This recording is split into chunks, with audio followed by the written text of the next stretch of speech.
At Tabu-dong, South Korea, Sergeant First Class Eduardo Corral Gomez risked his life and single-handedly pushed back the enemy to save his company's lives. The U.S. Army's Mexican-American soldier was fighting in the Battle of Tabu-dong in September of 1950, an engagement that was part of the larger-scale Battle of Pusan Perimeter during the Korean War. Entrusted with keeping the United Nations headquarters secured, the U.S. Army and the Republic of Korea Army troops withstood the North Korean People's Army Battalion for 2 weeks. During a frenzied offensive by the North Koreans, American forces began to withdraw after enemy tanks supported advancing ground forces. The U.S. troops were quickly pinned down by intense rocket fire, and there seemed to be no way out of the incoming carnage. It was Sergeant Gomez's selfless act of bravery that gave his unit a fighting chance.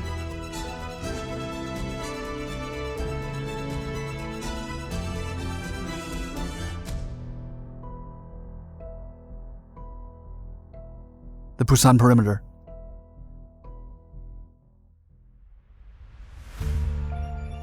At the end of World War II, Korea was divided into 2 zones.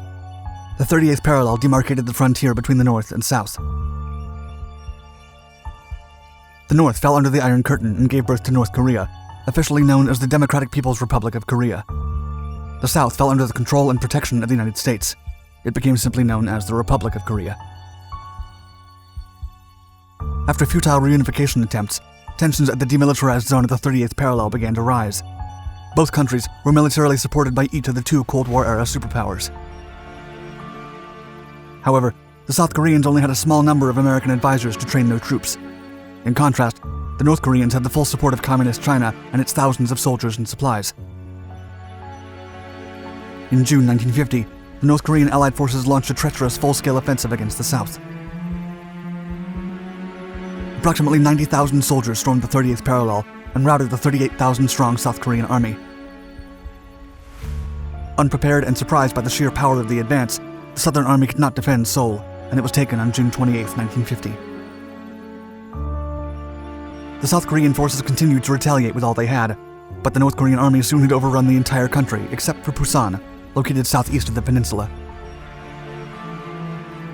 The United Nations soon approved a U.S.-led coalition to help the South Korean army in repelling communist forces and take back the 38th parallel. General Douglas MacArthur, the Pacific Theater hero, planned a tactical amphibious landing at Incheon to end a string of victories by the Korean People's Army. Operation Chromite would also aim to recapture the South Korean capital of Seoul. But South Koreans and Americans surrounded by the enemy and enclosed by the ocean in Pusan had to make do with all they had. Battle of Tabu-dong.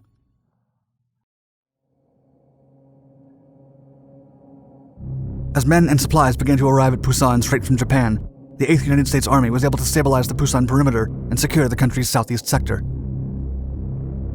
During July and August, the North Koreans attempted various frontal assaults to break through the United Nations lines, but they failed every time. The U.S. was able to secure Masan, Taegu, and Gyeongju from falling into enemy hands.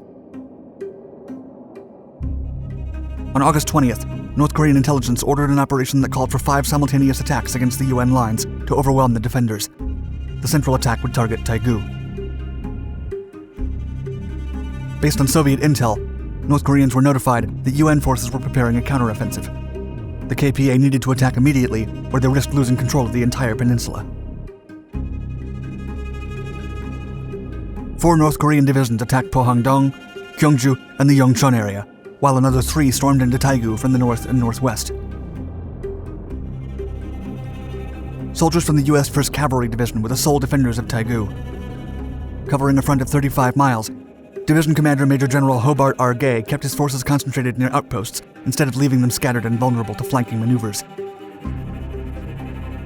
Among the defenders was 29-year-old Mexican-American Sergeant Eduardo Corral Gomez from Company 1, 8th Cavalry Regiment, 1st Cavalry Division. His regiment was assigned to protect the Sangju Road, which extended across the area's bordering hills. On September 1st, U.S. Army Commander Lieutenant General Walton Walker was notified by North Korean defector Major Kim Sung that the KPA would launch a full-scale attack later that day.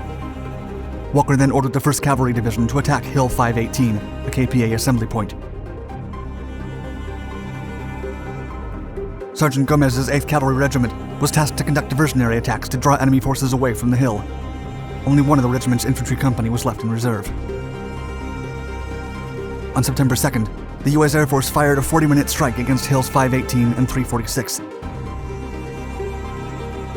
The artillery units then came to survey the area.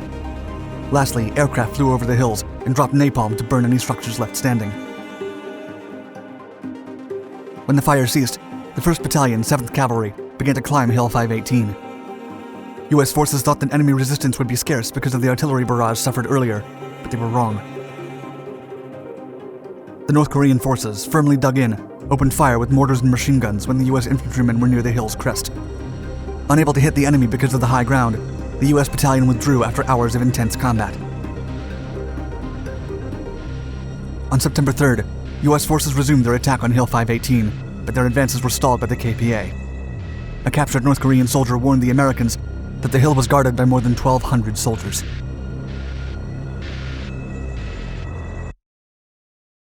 A Mexican-American hero.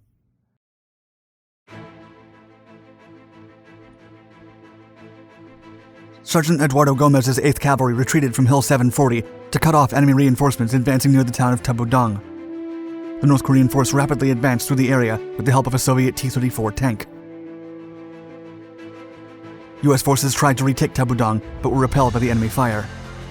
A platoon under the command of 2nd Lieutenant Bill Wilbur volunteered to lead an assault and retake the town. The mission appeared to succeed, but the American troops had to retreat when the KPA showed up with reinforcements. U.S. forces on the ground called for an artillery unit to cover their retreat. However, it was still not enough, and the enemy was closing in fast. Sergeant Gomez's company was conducting a combat patrol nearby when the enemy tanks showed up and pinned them down with rocket and small arms fire. American soldiers tried to retreat, but became targets the moment they moved away from their covers. The perimeter was at risk, and Gomez was unwilling to let his men go without a fight. After 30 minutes of intense fire, the T-34 tank began to advance towards the 8th Cavalry's position. Meanwhile, KPA soldiers charged the machine guns to provide cover for the advancing units. Immobilized, without artillery, and separated from the rest of the UN forces, the American company knew that their lives were at too much risk. The Soviet T-34 tank was approaching, and they didn't have any anti-tank weapons to stop it. Realizing the severe threat to his men's lives and the entire perimeter, Sergeant Gomez took a desperate decision. He would take out the tank by himself. Gomez took some grenades, got rid of any extra weight, told his men to provide covering fire, and began to crawl across an open rice field. His men were baffled, but Gomez was determined. Exposed to fire coming from several flanks, Gomez advanced about 30 yards and ran straight to the enemy tank from one of its sides. He then boarded it, opened one of the hatches on the turret, and dropped the activated grenade inside. The tank burst into flames, and Sergeant Gomez raced back to the perimeter. While running for cover, he was wounded on his left side. His men offered to evacuate him, but Gomez refused. Realizing that the enemy had destroyed the tripod of a .30 caliber machine gun, he took the weapon with his bare hands and single-handedly held the line, taking down advancing North Koreans. The machine gun quickly overheated and burned his hands, but Gomez kept fighting.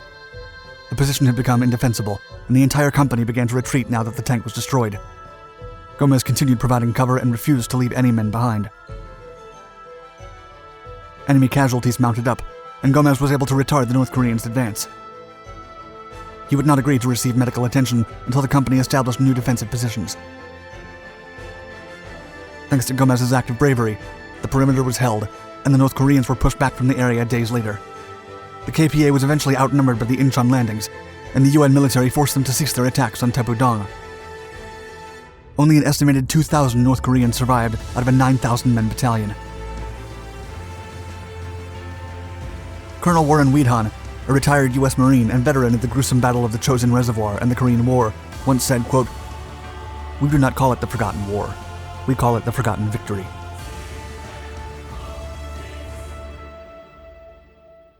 Medal of Honor.